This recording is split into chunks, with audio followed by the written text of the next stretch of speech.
What is crack-a-lackin', everybody? We are chilling. We're having some downtime after a very busy weekend, wasn't it, Patrick? Very busy weekend indeed. Yes. I'm sure you guys have been seeing all the stuff on the story and on the main account. And so we've been filming a music video over the last few days, and it's been a pretty fun time rocking with all the dudes. Mm-hmm. Yeah. So did you feel like a rock star? Oh yeah, of course. Yeah. Always feel like a rock star. Always feel like a rock star. Yeah. So tell us about some of the cool special things that came out of Saturday and Sunday night. Yeah. So there was a lot. Like it was really nice. It was the second music video experience I've had. Yeah. The first one was our Monster Within video. And you know, I hadn't done anything since then. It's just been getting in front of the camera. And for the song that we did for the single that we did for this video, I guess like there was a real theatrical aspect of the song. So there was, at least for me, quite a lot of acting involved. Like, there was a bit of narrative as well as the performance shots that we got. So it kind of, it was really fun to, I guess, think of that story arc of my character, so to speak, and really embody that. And we, through a combination of different things, like through costumes, different sets that we had, and working with our amazing film team who guided us through it and had all these great ideas for it. Like it built up this amazing kind of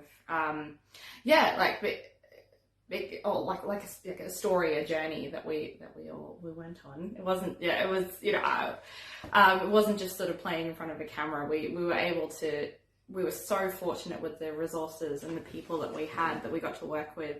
We got to really turn it into something so like amazing.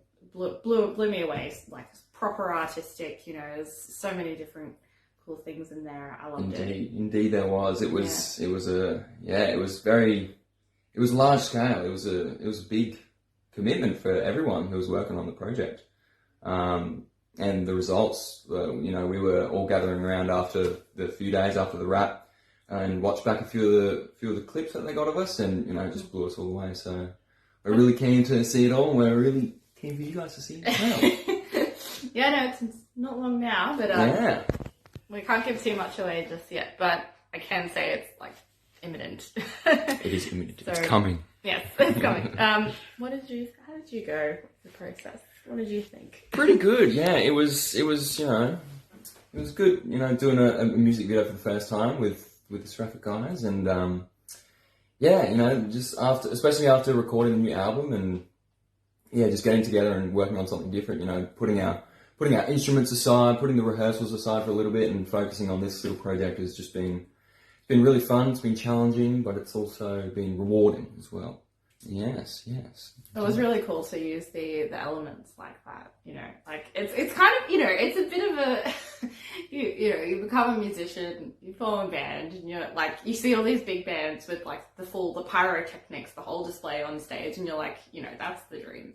But we got to work with. It was kind of an approximation of that with the video. Like, can't give away too much, but we were. It was like, wow, this feels really next level. So yeah, I'm so excited to see how it turns out. It was just so much fun. Totally, it was surreal for sure. It was a voyage. That's what it was. Voyage. Yeah. Such a cool word. I've been using it so much recently. Voyage. I think Dan put it in my head. Voyage. Yeah, it's kind of like the cooler version of a journey. Yeah. We're kind of, we've been, we have been on quite a voyage this year. We have, with COVID, kind of throwing a spanner in the works. But we've managed to, get things sort of up and running again. And and for the video, Dan made you a special outfit. Oh yeah. The costumes are a really big thing for our. The costumes were a big thing. So we're fortunate enough to have Mr. Dan, and I think Ralph touched on this in the last video. Dan's a really talented. He's a good creator. He he created most of our costume pieces. So he created me a nice vest, little buckled up vest. And what else did he create for the costumes? He did, was it Ralph's vest as well, Michael's overcoat? Mm-hmm. Yeah, so he likes to get his hands dirty, that Mr. Dan. And yeah, keen for you guys to have a look at the costumes when the video comes out. You probably already covered this in another behind the scenes video prior to this, but I know you said like some of your favourite songs, or at least, you know, one or two of your favourite songs off the impending album, but what's your favourite solo? I gotta ask the guitarist what's the favourite. My favourite guitar solo. Oh, that's a tricky one. They're also good. They are so good. There's so much strength. I would probably have to say that my favourite solo of all of them would have to be the Shapeshifter solo. Just because that solo initially was my least favourite. I didn't enjoy writing it. It was a challenge. It was a challenge. The first riff that you'll hear in the solo when it comes out, I just had played that part in a much more difficult way that I should have been. And one day it just clicked that I could have played it this other way, and I was just able to play it much nicer, more precise with it. And then, I just built on top of that, and it just got much better. So I made, I think it was 2 or 3 changes to the solo from what I initially wrote in the first place. But after all that, the Shapeshifter solo, I think, takes my number one. Yeah. What's your favourite solo that I play? Well, I've never been asked that question. Ooh. I don't know, like, I love all of your solos. I really loved, I think the Garden solo is pretty awesome. Yeah. I do love that. Yeah. But I actually really, like, it was more what really struck a chord for me was some of the cleanish bits that you wrote for Chrysalis. Oh yeah. Especially right at the start. Like, yeah, I remember when you played it for me, we were just sort of polishing everything, and I just started crying. Yes. It's just like, it was more, you know, I'm very, very invested in my music, as we all are.